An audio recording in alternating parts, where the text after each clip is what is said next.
2017. And it's a Thursday. Nandito po si Doc Joseph at si Nina Riza. Ating Thursday group. Thursday people. Aha. Okay, pero bago ang lahat, tinatanong muna ako sa inyo, of course. Diba? Ang aking katanungan. Kayo ba, can you say na for your existence, o diba, hindi kayo nakagawa ng kasalanan? Ay, Sin-free? walang ganon. Walang ganon. Lahat tayo Lahat ay tayo. nakakasala kasi hindi tayo Diyos. Not Tayo ay tao perfect. lamang. Hindi tayo perfect. Sometimes there are, diba, there are instances na we find ourselves, nandun tayo sa sitwasyon na hindi natin maiiwasan na nagkakasala tayo. Pero hindi yun excuse na, diba, na porket wala tayong choice, gagawa na tayo ng kasalanan. So, maaari po ba tayong mabuhay o tayo na hindi makagawa ng kasalanan? Yun ang ating katanungan para po sa ating Biblically Speaking. Of course, sasagutin po yan ni Brother Eli Soriano dito po nga sa ating Biblically Speaking.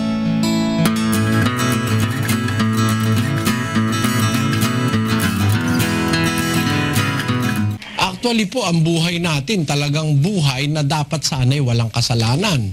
Si Kristo po walang kasalanan, nabuhay siya ng malusog eh.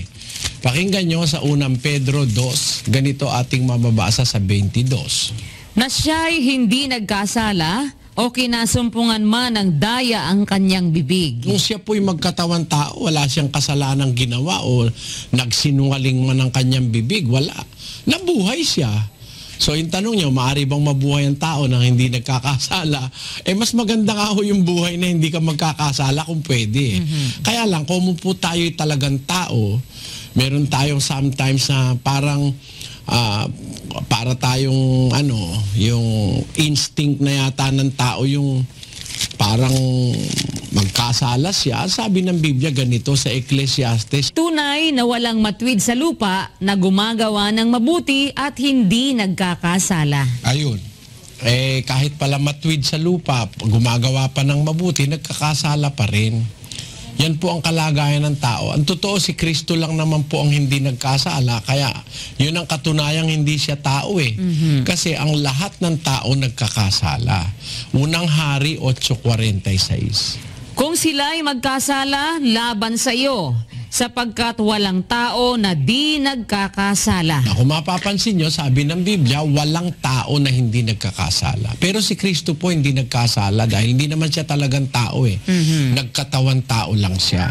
Sabi ng Biblia, walang tao na hindi nagkakasala. Kahit matwid pa, gumagawa pa ng mabuti, nagkakasala pa rin. Pero may paraan po ang Diyos para tayo makagawa o ma-minimize yung kasalanan.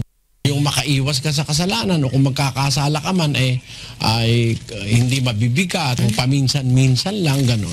Nasa 119:11 ng awit. Ang salita mo'y aking iningatan sa aking puso upang huwag akong magkasala laban sa iyo. Ayun, yung salita ng Diyos, yun ang kailangang maingatan sa puso. Yun ang kasi ang pampigil sa pagkakasala. Ang katunayan sa unang Juan 2:1, ganito nakasulat.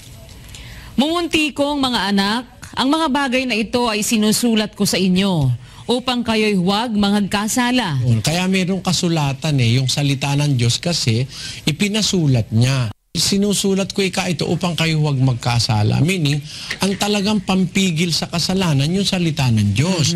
Saan mo ilalagay? Sa puso para huwag kang magkasala sa Diyos. So, magkasala ka man, siguro hindi na mabibigat, hindi na sinasadya. Yung mga bunga lang nung nabigla ka o kaya hindi mo alam o kaya bunga ng kahinaan, yun naman pinapatawad naman ng Diyos yun.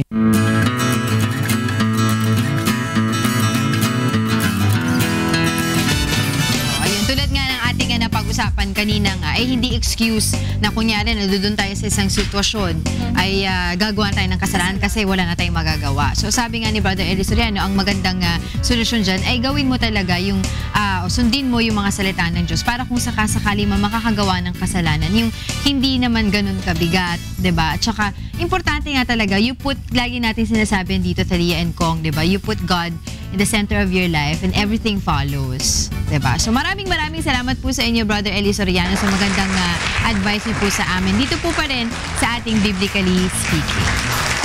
Kong! Yes, puntaan po natin ang ating mga kaibigan sa kusina para sa ating quick meal.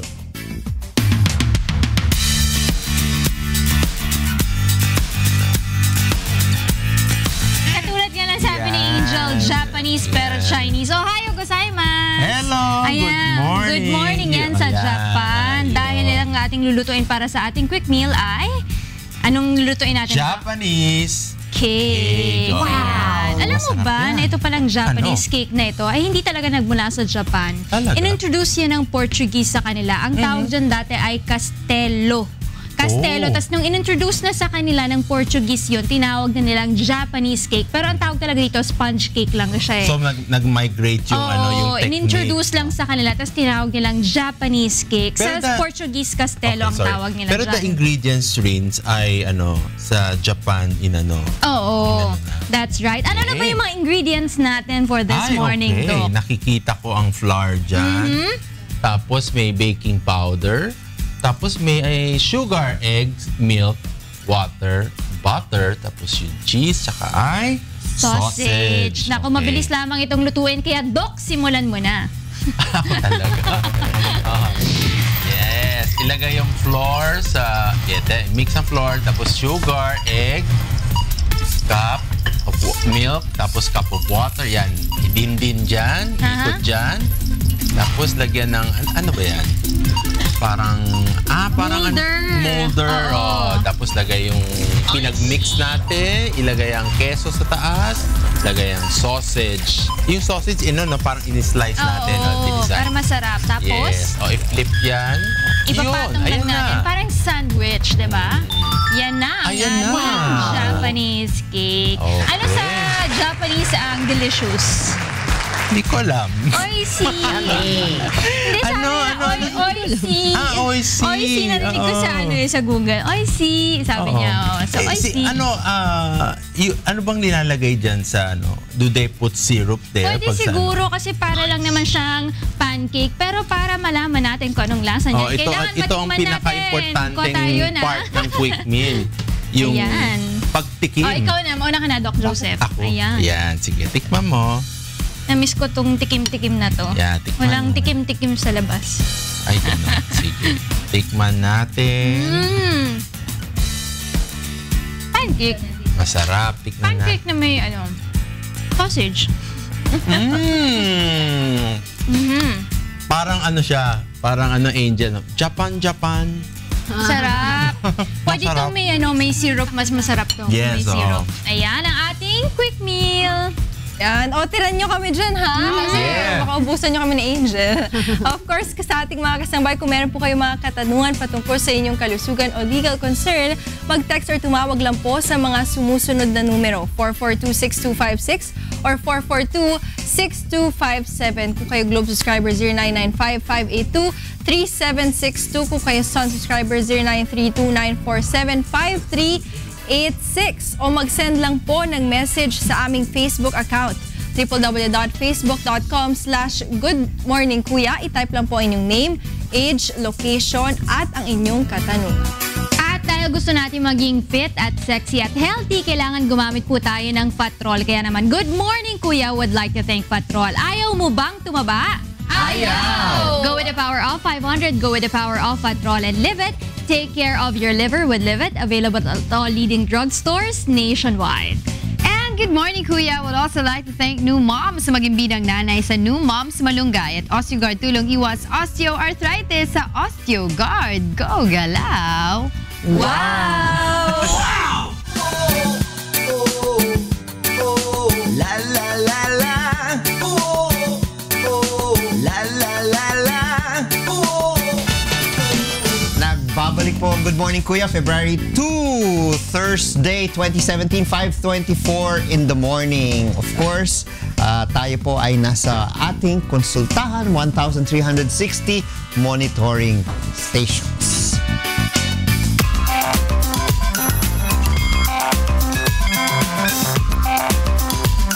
Tama ka dyan, Kong Erin. Tuloy-tuloy pa rin ang ating public service. At unahin na natin itong ipinadala sa atin ni Mary Grace Doliente ng Toledo City, Cebu. Good morning po. Wala po akong birth certificate at record sa NSO. Hindi po kasi ako naparehistro ng mama ko. 21 years old na po ako ngayon. Ano po ang dapat kong gawin para magkaroon ng birth certificate or proof of birth? Well, Kong pwede, Erin. pwede naman late registration, no? Kung kung hindi naparehistro. Ang importante dyan na syempre malaman kung paano siya pinanganak. Kung siya po ay pinanganak sa may hospital o kamadrona, yan ay pwedeng makuhang mga detalye dyan. Kung buhay pa yung midwife na nagpaanak sa kanya, pwede rin kumuha ng affidavit na siya ay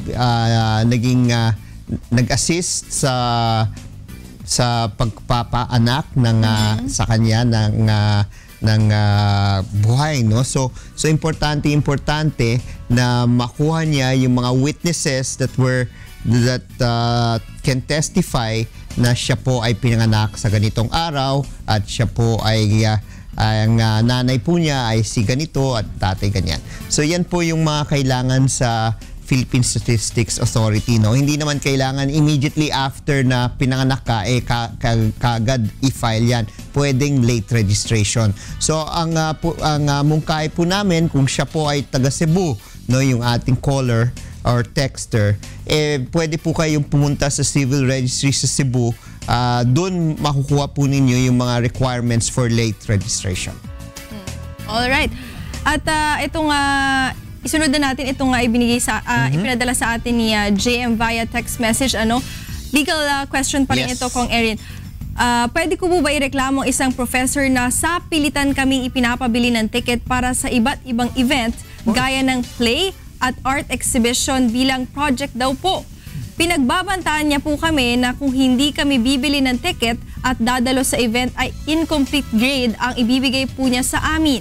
Sa State University po ako nag-aaral dahil mahirap nga lang po kami at pinipilit lang po iraos ng mga magulang ko ang gastos sa pag-aaral. Salamat. Pwede. Dahil State University kayo po ay sakop po ng CHED, no? Commission on Higher Education.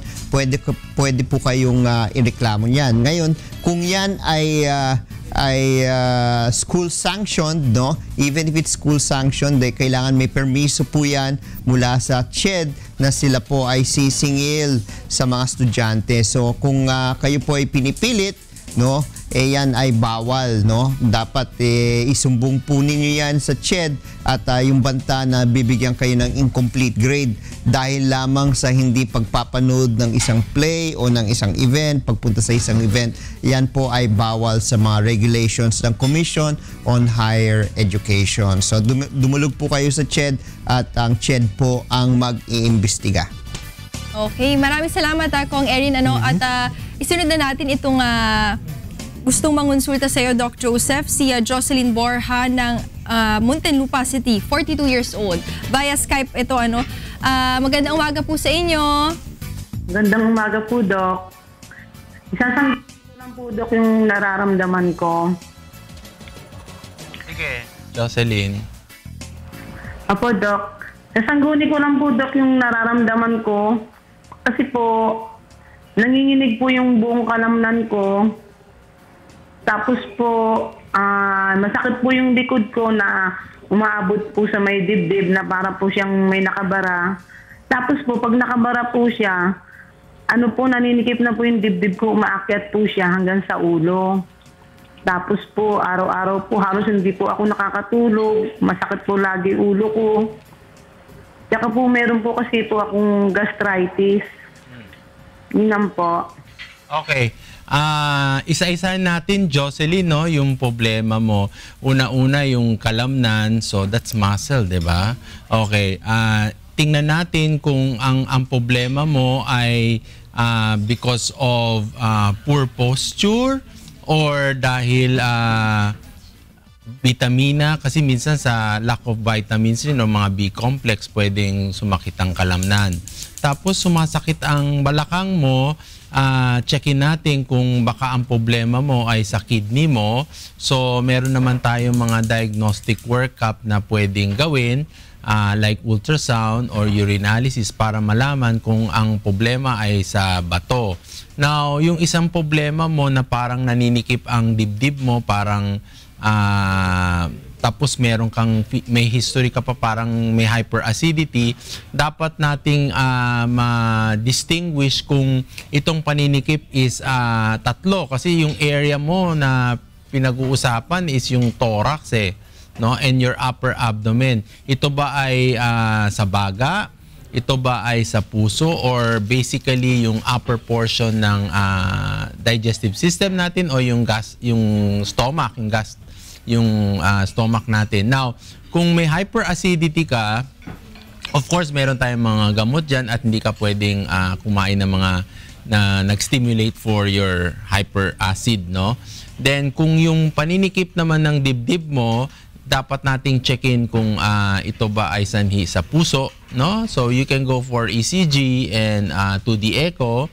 Now, yung other aspect doon, yung sa baga, kasi even yung sa baga, Talia, kailangan ma-check natin. So, you can go for an x-ray para matingnan natin, masuri natin kung yung paninikip ng dibdib hanggang umaakyat pa sa taas, di ba? Tapos nahirapan siya matulog, is sanhi ng sa respiratory, sa cardiac, o sa digestive system o yung sinasabi sa stomach na hyperacidity.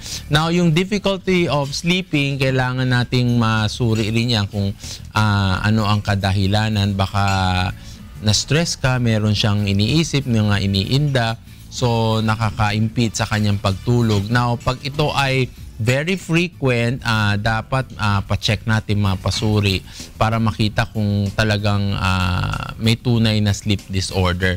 So, ang payo ko sa iyo, Jocelyn, kasi multifaceted ang system na rinireklamo niya, yung kino-complain niya, no? From yung nangangalay, tapos yung hanggang umabot sa ulo, tapos hindi siya makatulog. Siguro, magpa-blood exam, mga diagnostic, tapos magpa-check para makita natin, makompleto natin ng history mo para mabigyan ka rin ng tamang management at diagnostic modality. Okay, Jocelyn? Pumunta lang sa Okay po. Salamat po, Doc. Alright.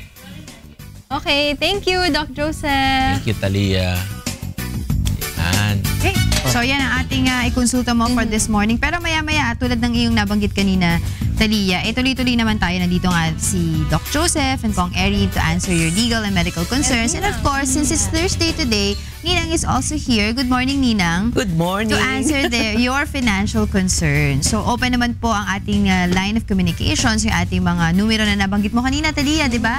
Para po sa inyong pagpapadala ng inyong mga katanungan. Ang ating social media accounts is also open para rin po sa mga katanungan ninyong legal, medical, and financial. Okay, puntaan po natin ang syempre topic po ni Doc Joseph, ang usapang pangkalusugan.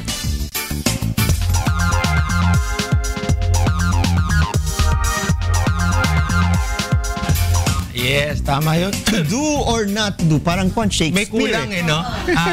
Actually, ano yan ginawa natin, partner ko ngayon. Ginawa ko every week, iba-iba yung estilo ng usapan natin. Yung every first week ko, kung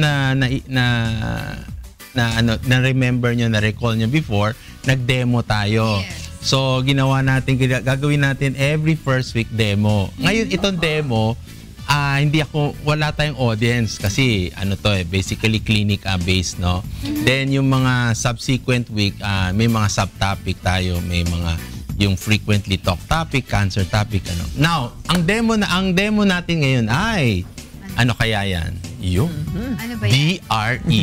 To insert or not to insert? Gagawin ba? Sabihin mo yung partner. Mga digit gusto ko bang pa-DRE or not? This is digital rectal examination. Okay?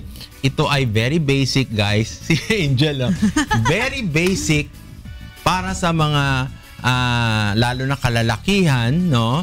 Pag ini-examine ang kanilang prostata. Maliban that, kasi we can check other diseases like yung appendicitis, you can check rectal examination, okay? Now, bakit natin pinapakita yan? Yan, yung nakita mo yung finger, naka-point sa prostate gland.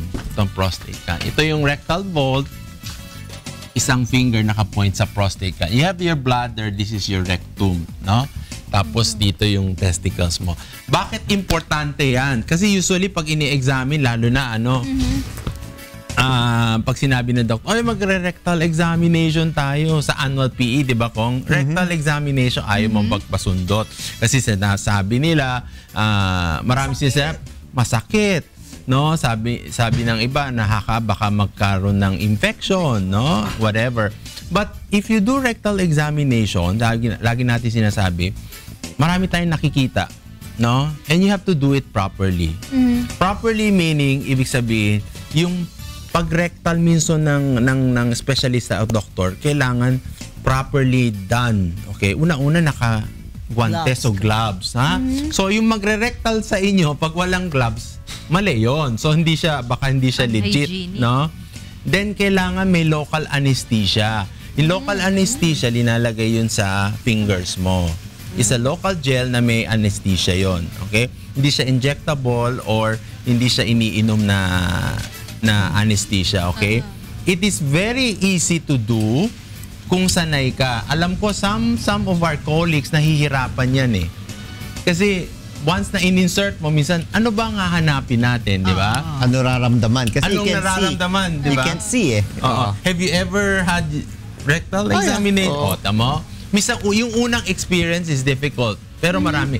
Kasi una-una, once hindi lang yung prostate mo you can determine kung meron kang hemorrhoids, almoranas. Kung meron kang rectal or rectal mass, may bukol ka sa rectum, makakapari niyan. Yung early signs of colonic CA. Diba?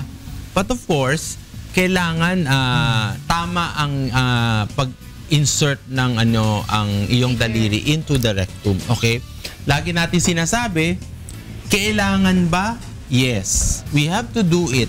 Sometimes, doctors, laging sinasabi natin, or tinatanong sa amin, Ninang, Dok, wag na lang, history na lang tayo. History. Tatanong ko na lang, nahirapan ka bang magdumi? May masakit ba sa history? No, that is not sufficient. Kasi sometimes walang symptoms pero may sakit na pala. Ano ma ang malilabel mo, hindi mo nakikita? Ano ma ilalagay mo sa clinical notes mo? Hindi mo na rectal examination. Pero at what age dapat yung isang lalaki nagsastart na magkaroon ng mga examination na ganito? Very good, Rina. Before kasi, we used to do it 50 years old and above. And now, because na-explain ko before, meron na tayong mga infection, prostatitis, di ba? We talked about prostatitis, lalo na yung mga infection na nag-aasen, tapos yung mga early signs of BPA sa young adults, as much as possible, pag 40 and above, pwede na magpa-rectal. Okay? 40 and above. Yes. Now, ginagawa na ngayon sa mga annual exam, sinasama na talaga ang rectal examination. Dok, wala bang ibang substitute na kung ayaw mo magpa-rectal, paano malalaman kung yung may sakit ka or paano ka matitest? Yeah, tama yun, Ninang. Hindi naman kayo pwedeng isang oras mag-ikot-ikot napipilitan na para mag-rectal, di ba? No, pag just in case na nag-refuse ang pasyente, maglagay na lang kayo sa notes ng parang waiver na ayaw niya talaga. Now, tama ka, meron mga procedure na pwede natin gawin. One is your transrectal ultrasound ng prostate. Okay, may probe, may ultrasound probe na dire-diretso, ganyan rin. Pero of course, the probe is more rigid. Mas matigas siya, saka mas mahaba at mas masakit yon. Yeah. Kasi kung feeling mo, nasabi sa'yo, Ninang, na kunya may mga kaibigan sabi, ay masakit daw magpa-rectal. Mas masakit yun kasi diretso yung probe yun. Pag diniretso ng technician yun, wala nang there's no saying no. But which is more accurate? Yung paggamit ng probe na yun o yung digital, yung DRE? Alright. Ang rectal examination is always subjective. Okay. Yeah. Specific, physician to physician, specialist to specialist, di ba? Siyempre, kung anong nararamdaman ko, ang nakakapa ko, maaring hindi pareho dun sa kinakapa. Okay? But at one point kasi, mag-align kami at pwede naman yan maging pareho when we do other exam like your ultrasound. Okay? Pero it's very, very subjective. Now, ang ultrasound is more objective. Kasi makikita mo yung volume, yung size ng prostate, okay?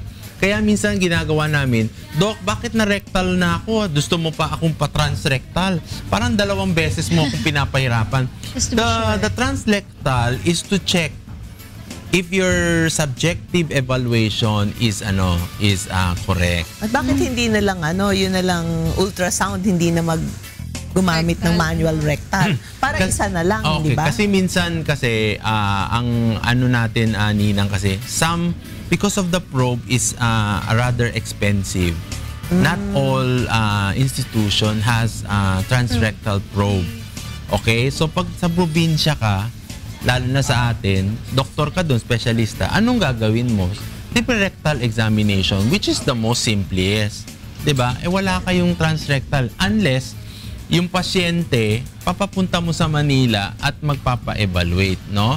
Kaya lagi natin sinasabi ni ng Talia and Vince kung you have to do rectal examination in order to check na lalo na karamdaman sa prostate, yung mga kalalakihan. Either it's infection, enlargement of the prostate, di ba? Nodules, pag may cancer, lalo na. Pag matigas yung makakapa mo yan eh. So early detection, early on, yung fingers mo are very useful to detect enlargement, infection, and nodules, which can probably be the starting point for prostate cancer. Pero Doc, I know that hygienic is always, you have to use the gloves, but doesn't the glove desensitize the feeling of the doctor kapag mag-DRE dahil there's another coating to the finger eh? No naman. Hindi naman, oo.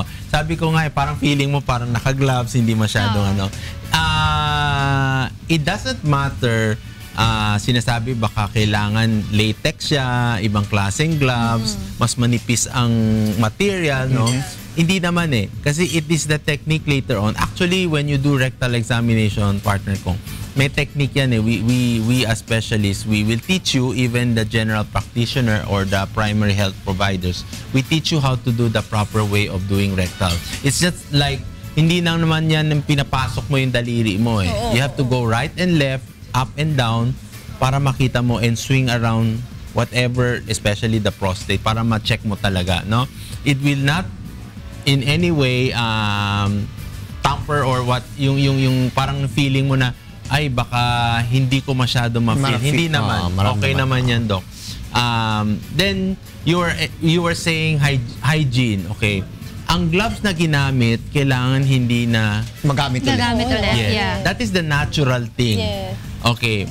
But sometimes, of course, pag sa probinsya, pag inano mo, linis-linis lang. Sterilize. Diba? Alcohol, That is, kasi yun ang lalo na pag nasa rural area ka, no? We sometimes, but of course, we advocate not to do that.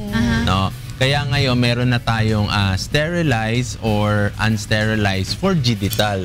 Now, we use that already. Okay. Now, kung walang gloves, anong ginagamit pag sa probinsya? Dahon ng saging. Hindi, wala. Wala ka mararamdaman. We can use condom. Condom, we can use. Even the OB can use that for their bimanual examination. Okay?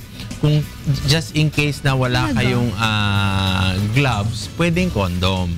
Kasi minsan sa probinsya natin, pag wala yun, pwede rin yun. That can be, condom can be used for one finger. Okay naman yun. No? You just have to do it. Basta importante kasi ginagawa yan sa tamang pamamaraan. And of course, lagi natin sinasabi, importante siya at hindi lang sinasabing wag mong gagawin, no? For every doctor, I think you should do rectal examination, especially if you are examining your prostate gland. Okay? Maraming salamat, Doc Joseph. At syempre, yan ay nakakatulong hindi lamang sa mga kalalakihan, kundi sa mga kababayan. Hanapin na muna natin, nasaan ba si Kikay? Kikay!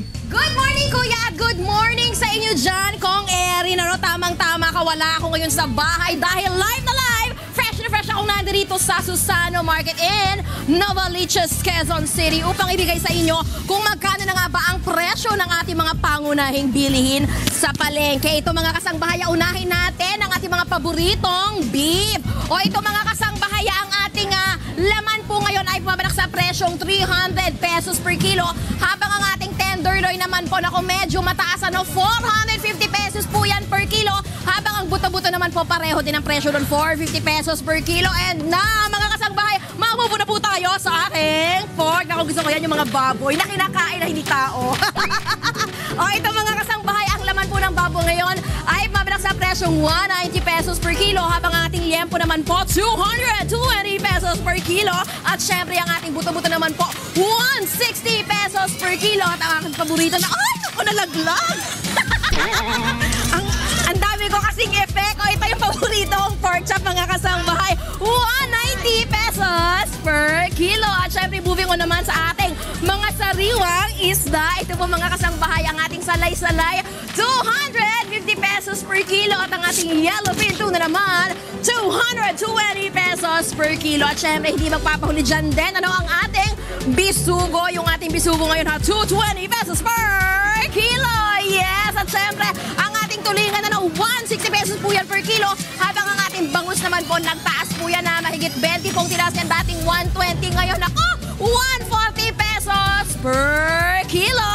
O, ayan ang mga kasangbahay, ngayon alam nyo na ang presyo ng ating mga pangunahing bilihin dito sa Susano Market in Novaliches, Quezon City. At syempre, dahil dyan gusto natin kunin ang opportunity na ito para pasalamatan syempre si Kapitana Asuncion Visaya at syempre si Mayor Herbert Bautista para sa kanilang assistance kay Kikay. At syempre mga kasangbahay, anong oras na ba? It is already 5:46 on my watch. Kaya ano pang hinihintay nyo? Nako, Pilipinas, gumising na kayo, bumangon na at pumunta na dito sa Susano Market in Novaliches, Quezon City. Dahil kapag may buena mano, may diskwento. Yes, ako po si Kikay. At ito pa rin ang Palengke Price Watch dito lang sa Good Morning Kuya, balik sa inyo dyan sa bahay.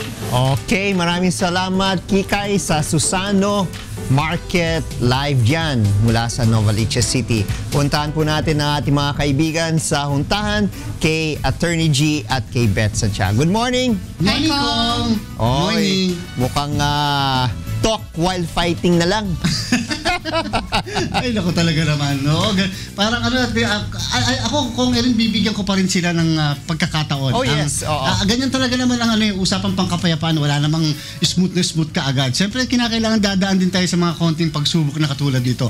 Ang importante para sa akin, kung nag-set naman ng another schedule eh. Oo, tama. Di ba, yung February. Ibig sabihin, may pag-asa pa kasi kung sinabing canceled na, wala nang usapan, wala nang pag-uusapan.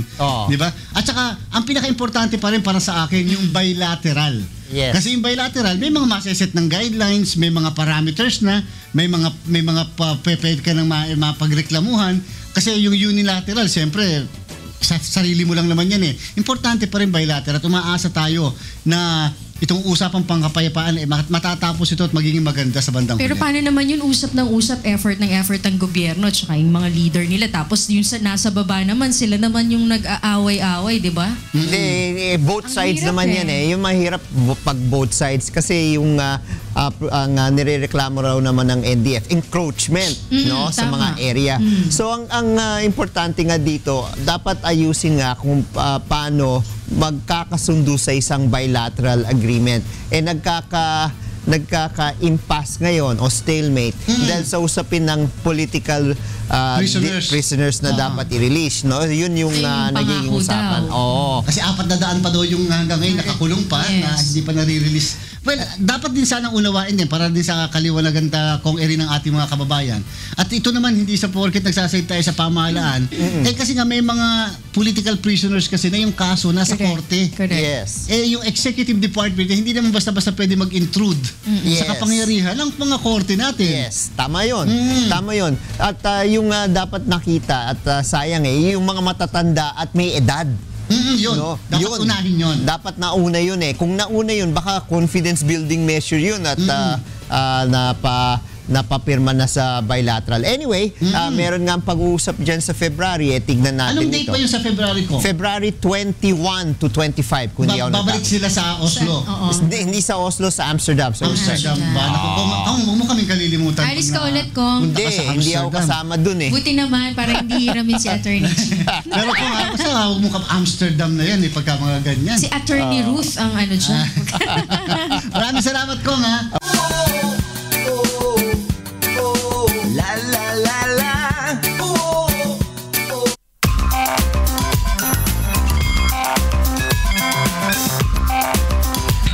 Ang pagtatayo ng kahit maliit na negosyo ang isa sa mga paraan ng ilan nating mga kababayan para kahit papaano'y magkaroon ng pagkakakitaan. Pero ano-ano nga ba ang mga kailangang malaman at dapat gawin para magsimula ng isang negosyo? At paanong siguradong kikita sa pamamagitan nito? Yan ang ating tatalakayin ngayong umaga sa tulong ng ating financial teacher on air na si Ninang Riza. Okay, good morning. It's 6:21 in the morning. Kasama po natin si Ninang Riza. Okay. Maraming ano yan eh, Ninang, yung mga nagtatanong din sa katanungan na yan, paano makapagsisimula ng negosyo? Maraming ideas, di ba? Minsan, very hype ka dun sa mga ideas mo. At pero ang problema, hindi mo alam pa paano mo sisimulan. So, ano nga ba, Ninang? Actually, sa lahat ng bagay, ang napakahirap ay yung pagsisimula. Di ba kanina pinag-uusapan natin, kahit yung pagsagot sa tanong, kung ikaw ay binibining Pilipinas contestant or Miss Universe contestant, ay paano mo sisimulan yung sagot mo? Eh kung yun napakahirap na, di lalo na yung pagsisimula ng negosyo. So, kailangan, unang-una, kung magsisimula tayo ng negosyo, yung bang ihahanda natin yung sarili natin. May preparasyon tayo, hindi lamang sa yung education, kundi dun sa skills natin and talents natin. Kasi ang unang-una, kailangan alamin natin ano ba yung hilig at gusto nating gawin sa buhay. Kasi di ba ang kasabihan nga, kung ang ginagawa natin ay gusto natin, hindi mukhang trabaho yan. At ganun din sa pagninegosyo. Kung gusto natin yung ginagawa natin at magaling tayo doon, sigurado na pagbubutihin natin at masasatisfy kung may mga customers tayo. At sigurado rin na uunlad yung negosyo natin. Tamang-tama yan, Ninang, ano? Kasi merong nagpadala sa ating Facebook page ng kanilang question sa iyong topic ngayon, ano? At si Stella Reyes ng Cabanatuan City, sabi niya, balak ko po sana magtayo ng food business kasi yun po ang experience ko as cook sa mga nakaraang trabaho ko. Tanong ko lang po kung ano po ang mga dapat kong i-consider kung magtatayo ako ng food business para po hindi bumagsak ang negosyo. O nga, napakagandang tanong yan ni Stella Reyes. No? Stella, unang-una, hindi natin alam kung ano yung niluluto mo. Kasi yung cook, marami yan eh. Meron ka pang mga special menu or special... ano ba yung American balak mong lutuin? Kasi Pilipino, ano yung kusina, eksperto ka, Italian, Japanese, or what. So, unang-una, alamin mo muna na ano ba yung expertise mo sa pagluluto. Ano yung pinakamasarap mong lutuin. Kung Filipino food yan, di Filipino restaurant. Pero isa pa pala, kailangan alamin mo muna, ano ba yung gusto mong itayo? Gusto mo ba karinderya? Gusto mo ba yung mga food cart sa mga mall? Or dun sa mga food park na sinasabi natin? Or gusto mo ba bonggang restaurant? Gusto mo ba casual? Or fine dining, or gusto mo ba pares-pares? So, kailangan nakafocus tayo. Alamin muna ano yung gusto nating itayo. At yung gusto, hindi lang gusto. Kailangan alam din natin ano yung kaya natin ng puhunan at saka nung logistic natin. So, when I say puhunan, syempre, pagka fine dining, kailangan yung lugar, malaki, mas malaking kapital mo. Kung karinderya naman, dyan sa tabi-tabi, pwedeng ikaw lang, tapos wala ka ng mga waiters, pwedeng ano na lang, yung mga kasama mo sa bahay, anak mo, kapatid mo. So, depende kung alin talaga yung kaya ng bulsa, kaya ng kakayahan mo, at kaya mong i-manage. Kasi importante rin, marunong ka bang mag-food costing? Kasi kunyari karinderya, madali lang. Bibili ka sa palengke ng mga ingredients. Kunyari, meron kang lugaw, goto. Kunyari, lugaw, goto, mami, ganyan. So, madali i-compute eh. Bibili ka lang sa palengke, ililista mo lahat, and then alamin mo kung magkano ang bawat sandok or bawat putahe. Isang ulam, say, 50 pesos or 100 pesos, depende kung anong ulam yun, no? So, importante rin na kahit na karinderya yan or kahit na restaurant, marunong kang mag-food costing. So, alamin mo magkano lahat yung ingredients, ilan ang mapapakain mo doon, and then, syempre, dadagdagan mo nung markup mo. Normally, sa food, ang markup natin ay 50%. Kasi ang food kasi, pwedeng may masira, pwedeng meron ding, syempre, papakainin mo rin yung mga crew mo, ganyan.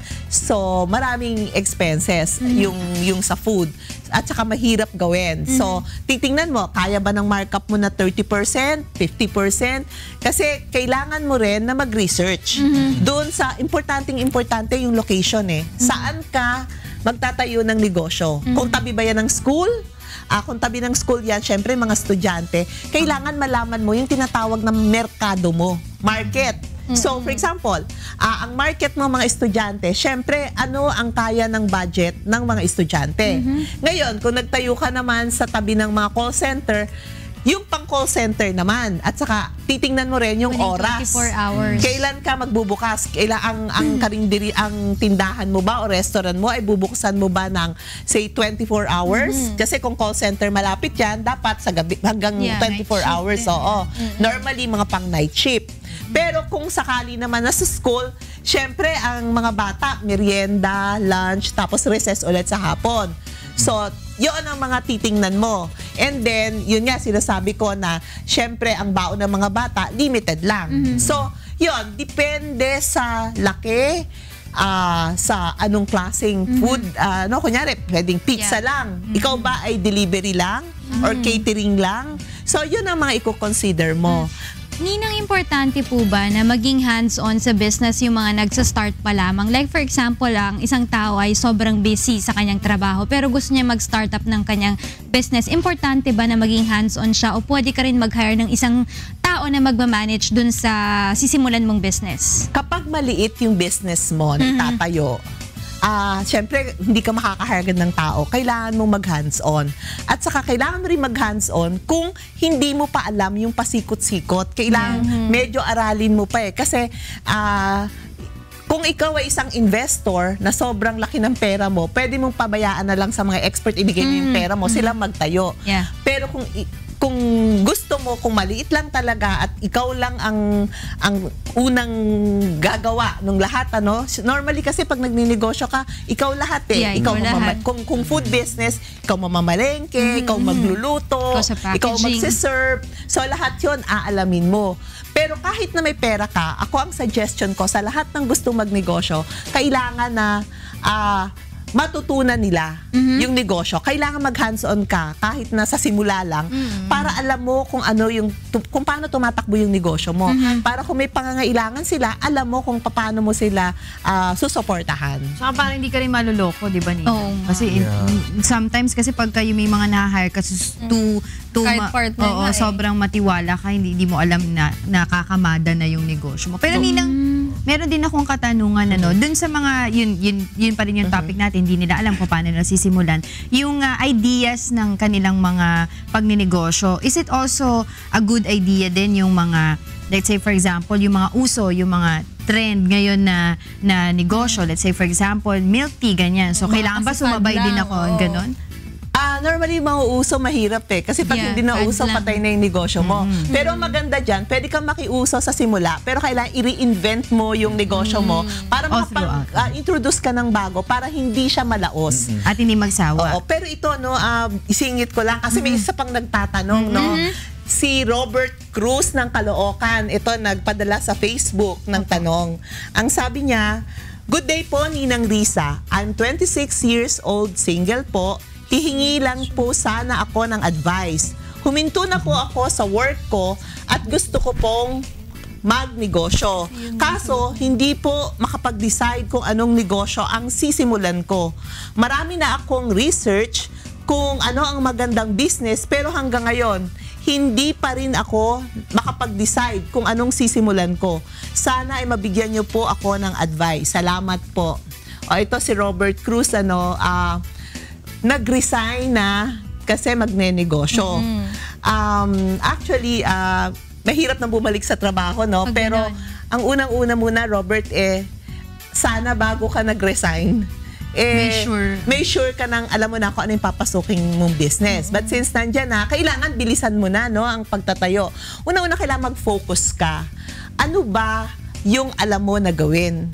Kasi talaga bang meron kang parang talent or kakayahan na pwede mong inegosyo?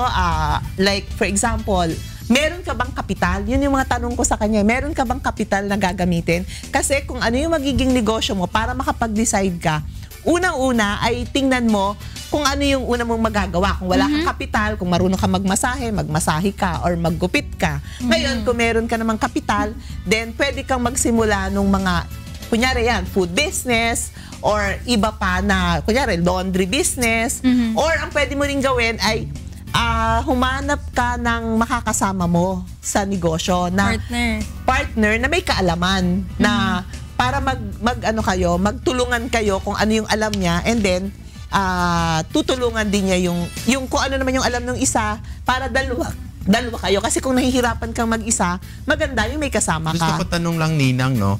Kasi is it okay na maging non-performing partner? Ibig sabihin, kasama ka sa negosyo, pero ikaw ay financier lang. Okay or yun. Merong dapat yung sinabi mo, nabanggit mo nga kanina, kailangan may konting kaalaman. Kasi gusto ko malaman yung how much yung knowledge mo doon sa papasukin mo negosyo. Kasi most of the time, di ba, Ninang, kung magkakaroon ng partners in the business, usually nagkakaawa yan later on pagdating doon sa mga non-performing partners. Ibig sabihin non-performing, sila ang nagpifinance pero wala silang alam doon sa business. Yung may alam sa business, yun ang minsan yun ang investor investors. Okay, ganito yan, Doc Joseph. Kung ikaw ay magbibigay ng pera, ang importante sa lahat, pinagkakatiwalaan mo yung tao. Yeah. So kahit wala kang alam dun sa business, okay, basta pinagkakatiwalaan mo. Kung hindi ka naman, kung gusto mo naman na yung hindi mo alam yung negosyo, tapos hindi mo rin kilala masyado yung tao, hindi ko ina-advise na magbigay ka ng pera. Kasi importante yung trust at yung kaalaman. Now, kung ikaw naman ay part nung pagdidesisyon, meaning board of directors ka, okay din yun. Yun ang pinakamaganda. Kasi yung parang wala kang alam, nagbigay ka, okay yun sa mga, kunyari, sa stocks, yung sa mga nag-IPO. Kasi at least yun, regulated yung mga company. Pero kung ibibigay mo lang, tas magsisimula pa, mahirap na hindi mo alam din yung negosyo. Yeah. Oo. Yun. Pero babalikan ko lang si Robert, no. So Robert, ang una mong gawin, maglista ka. At mag-focus ka, mamili ka na nung negosyong pupuntahan mo. Importante yung location, saan ka magninegosyo, magkano yung kapital mo, ihanda mo. Pag nasulat mo na lang lahat yan, then i-decide mo na kung ano yung papasukan mo. Which is kung ano yung pinakamalapit sa puso mo at kung ano yung meron ka ng kapital para doon in terms of money, in terms of manpower, and in terms of other resources. Yun. Hey, maraming salamat, Ninang Risa. Natulungan ng ating mga first-time investors o gusto pumasok sa mga business. Puntahan muna natin ang ating manibela sa mga taong nagmamaneho. At kung minsan hindi natin alam, nagkakaroon ng problema ang ating preno habang tayo bumabiyahe. Panoorin po natin ito sa manibela.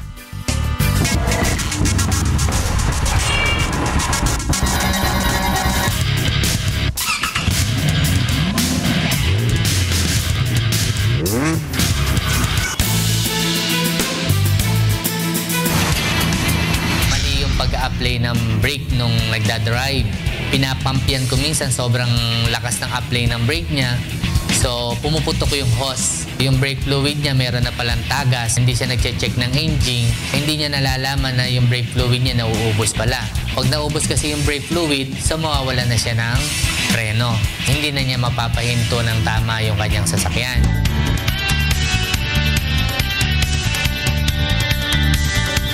Number 1, kung nasa 4th gear ka, so dapat yan ma-ship mo kagad ng downshift ng lower gear.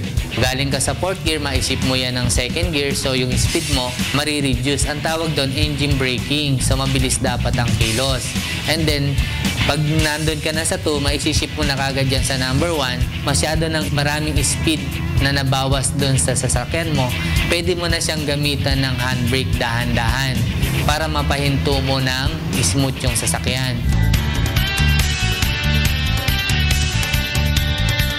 Ugaliin po natin na kailangan natin i-check yung ating sasakyan every morning na gagamitin natin. Hindi po pwede na pag gising sa umaga o aalis ka na basta i-start mo lang yung engine. Sila din ang mapipirisyo pag nagkaroon ng problema sa kalsada.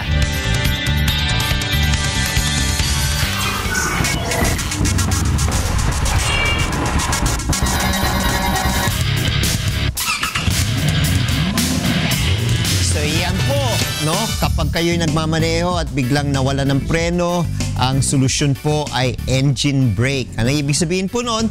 Syempre, kung kayo po ay nanggagaling sa mataas na gear, ibababa mo from 4th gear, ibaba mo sa 2nd gear, at babagal po ang inyong sasakyan. And from 2nd gear, ibaba ninyo sa 1st gear. At syempre, habang bumabagal po ang sasakyan po natin, pwedeng i-handbrake. Ngayon, ang kailangan po natin tanungin sa susunod, paano kapag automatic? Dahil Hindi pwede. Patayin yung makina. Tanggalin na lang yung susi Ay, hindi. agad. Biglang hinto yan. Baka mabangga yung nasa Hindi ka sa likod. So, kailangan malaman natin paano Chain na magkakaroon ng downshifting no engine brake kapag automatic ang sasakyan. Yan po ay aalamin natin sa ating manibela. Pero sa mga nagugutom, malaman po natin kung ano ang breakfast po natin ngayon. What's for breakfast?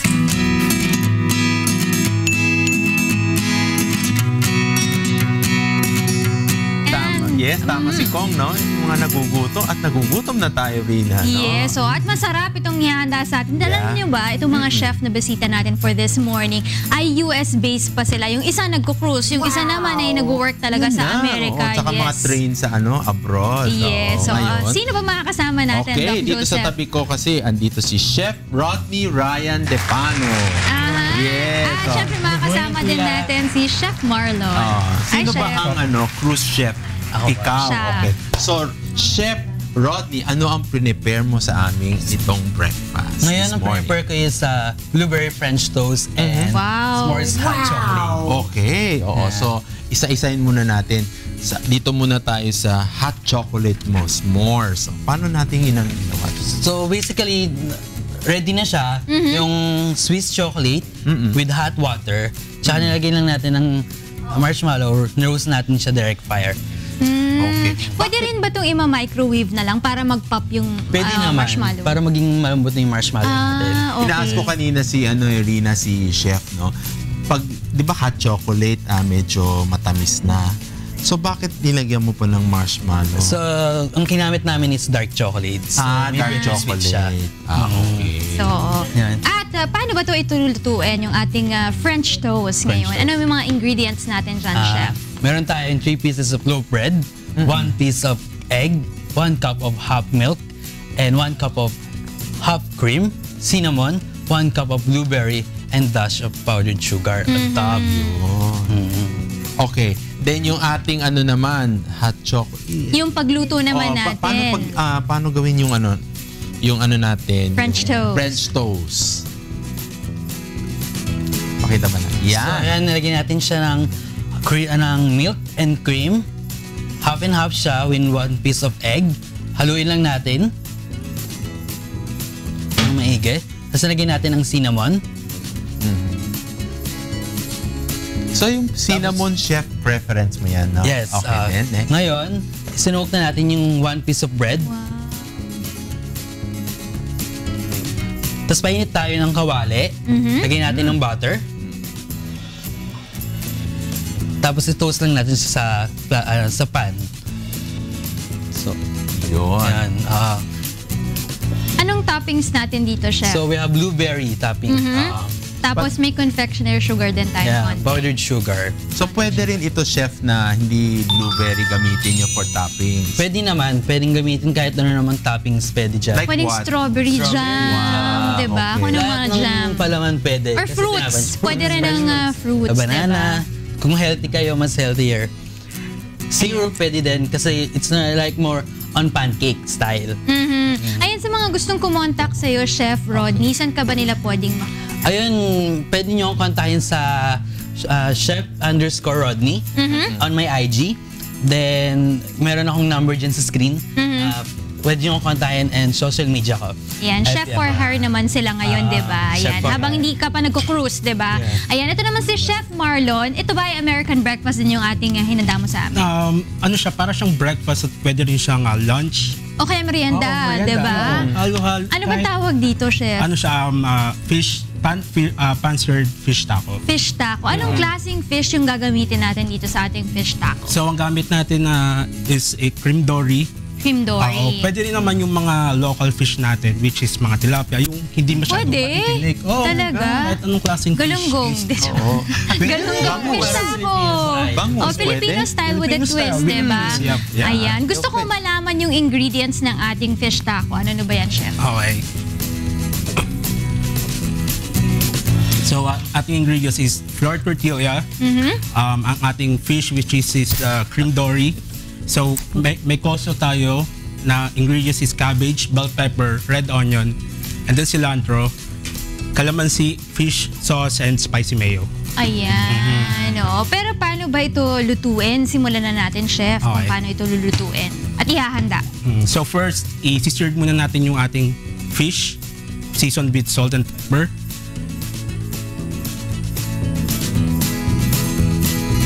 Ano yun, Chef? Butter. Butter Again, and naman. butter. So, imimix na natin yung pickled coleslaw natin, which is cabbage, bell pepper, red onion, and then fish sauce, squeeze of calamansi dahil nasa Pinas tayo, and seasoned salt and pepper. Tapos hahalu-haluin na. Hahaluin lang siya. Imimix lang natin. Tapos, i-reheat lang natin yung tortilla natin. And then, after ma-reheat, pwede na natin siyang i-plate. Tapos ipapalaman yung mga... Ilalagay lang natin. Ilalagay natin yung spicy mayo sa flour tortilla and then ilalagay natin yung fish, yung pan-seared fish and then coleslaw on top and then garnish with cilantro, chopped cilantro. Ayan. Pero yung vegetables ba niya, like yung cabbage and carrots na na-mention natin kanina, pwede yung mag-vary depende dun sa tao. Kung ano yung mga pwede niyang ilagay pa dun aside from the cabbage and the carrots? Kung gusto nyo, pwedeng lettuce ang gamitin nyo. Kung hindi nyo gusto ang cabbage, pwedeng lettuce. And then pwede nating haluan ng iba pang klaseng greens. Salad greens or anything na basta makaka-ano sa fish taco natin. Magdadagdag ng flavor. Pag titingnan mo rin, no, it's very simple to prepare. Lalo na doon sa mga sanay magluto. Yes, parang sanay magluto, Parang no? sanay magluto. Pero maganda siya, tsaka healthy siya, no? Yes, There's a lot of green, lagi natin sinasabi, a lot of greens, vegetables, mga healthy. Even the blueberry na linagay, no? Kasi gusto ko lang i-wonder rin, no?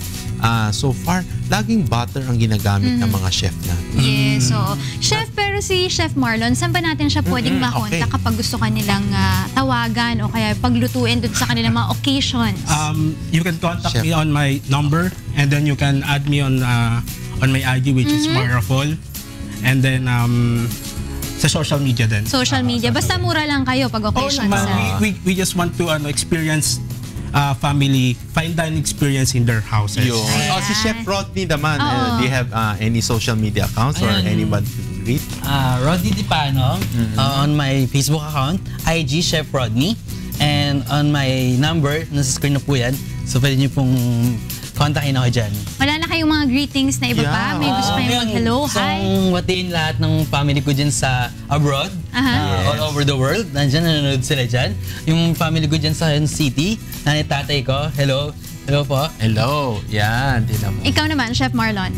Binabati ko lang yung mama ko and then yung mga friends ko sa ibang bansa.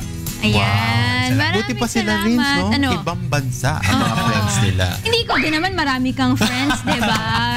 Global All over. friends. And maraming salamat po sa very inyo. good. Thank you, Chef Rodney and Chef Marlon. Let's eat! Alright. Gusto ko na itong tikman. Then, puntahan natin si Talia para sa Talk of the Town. Yes, Doc Joseph, nag-trending nga kasi this week yung mga kandidata ng Miss Universe. At isa nga dun sa nag-trending ay yung pambato ng bansang Netherlands. Kung bakit ay panoorin po natin ito.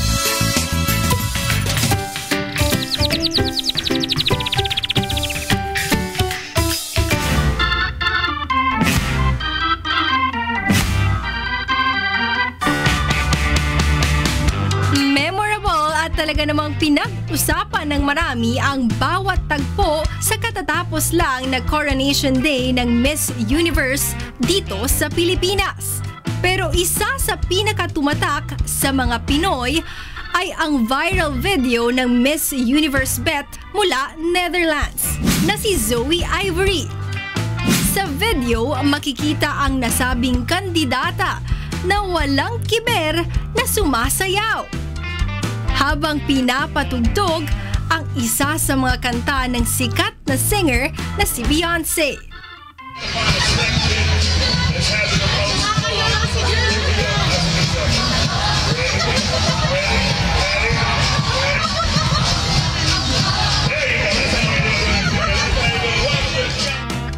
Kaugnay nito, nagpahatid naman ng pasasalamat sa pamamagitan ng kanyang Instagram post si Miss Netherlands. Dagdag pa nito, bagaman hindi raw siya nanalo ay nakuha naman daw niya ang puso ng maraming Pilipino.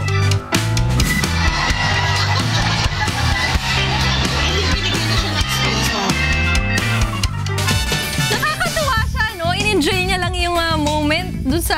Parang ano lang. niya lang. Oo, alam mo, yung Talia, kanta. kayang-kaya mo yan. Ginagawa mo yan. Kaya-kaya mo. Ganyan po. Yung sayaw, kaya ko yun. Pero kung Miss Universe, ewan. Kaya mo rin yan. Ikaw pa. Ay! Uy, happy 35th birthday daw to Martnet Galang Lutera from Galang Family. Ay, gusto ko rin magpasalamat sa Home Spa. Maraming salamat po sa inyo. Happy viewing, Candy, my friend. Oh, salamat kay Tita Nympha. Happy viewing. Viewing sa mga taga Dolores, Quezon. Okay. Nagpunta ako the other day. Happy anniversary pa pala kay Doc Bong tsaka kay Tita Malu. Uy, happy anniversary! Happy anniversary! Puntahan po natin ang ating mga kaibigan sa untahan kay Attorney G at kay Beth Santiago. Bong! Yes! Yes, kamusta? Okay naman. Madami pa tayong handa dyan. Ha? Marami yung pagkain. French. Sabi palibasa, Miss Universe, French. Kaya nga Kaya pa French na rin kayo dyan. Maya French lang pala yan. Oo. Yung isang balita nga natin, ngayong Pebrero pala, uumpisahan na yung 1,000 distribution sa SSS. Makukuha na nila. Kailan ba si Miss Beth Suralbo dyan? Tuesday. Nung Tuesday. Masigil nga natin. Ba't hindi niya kagad na-announce yan? Ha? Parang inilihim pa ng Beth Suralbo na yan. Hindi pa alam kung handa na yung pera Yung announcement handa na raw yung Pero pera. kung alam ko, parang retroactive na January. So at least 2 months itong makukuha ng mga senior citizen natin at saka plus yung mga 2,000 pesos. Retirees natin. Sarap. Kahit paano po malaking tulong po yan sa mga gumagamit sa mga mga pensioners. Tsaka sa nagagamot, alam mo naman. Kapag bumibili ng gamot niya, medyo mahal na. Pang-maintenance, Ngayon syempre, kahapon, nagsimula na rin po yung sponsorship speech ng reimposition ng death penalty. After ng mga counting delays, na-question pa itong si Congressman Atienza. Yes. Tungkol sa quorum. Nire-raise niya ay nung magbilangan may quorum. So natuloy na rin ang sponsorship speech ni Congressman Umali. At titignan nga natin, mukhang merong lobby talaga na hindi party vote gawin itong usapin na ito at conscience vote na lang. Ako talaga dapat talaga hindi ito magiging, dapat hindi pa kung anong partido mo, kung anong dikta ng partido mo. Kanya-kanya. Dapat yung partido din mismo ay wag mag-impose ng kanilang kagustuhan sa kanilang mga miyembro. Let their members vote in accordance with their conscience. Kasi sa bandang huli, mga miyembro ang mananagot sa mga constituents.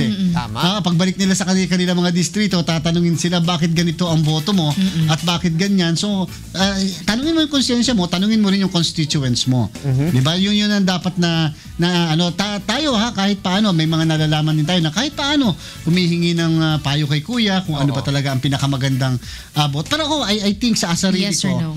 kinakailangan na medyo magbigyan din na babuksan din yung isip natin, ano ba talaga?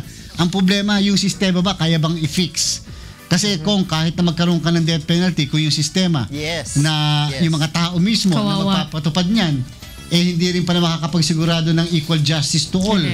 At ang justice lang ay para sa mga mayayaman, yung mga mahirap, yun lang lagi ang mabibitay, para may problema tayo pagka ganon. Alam mo, Attorney G, merong nagsabi, no, na even if, for example, na may pasa itong panukalang batas, it will take at least 6 years before a person who has committed a heinous crime would be actually convicted. No, dahil sa haba ng sistema ng hustisya dito sa ating bansa.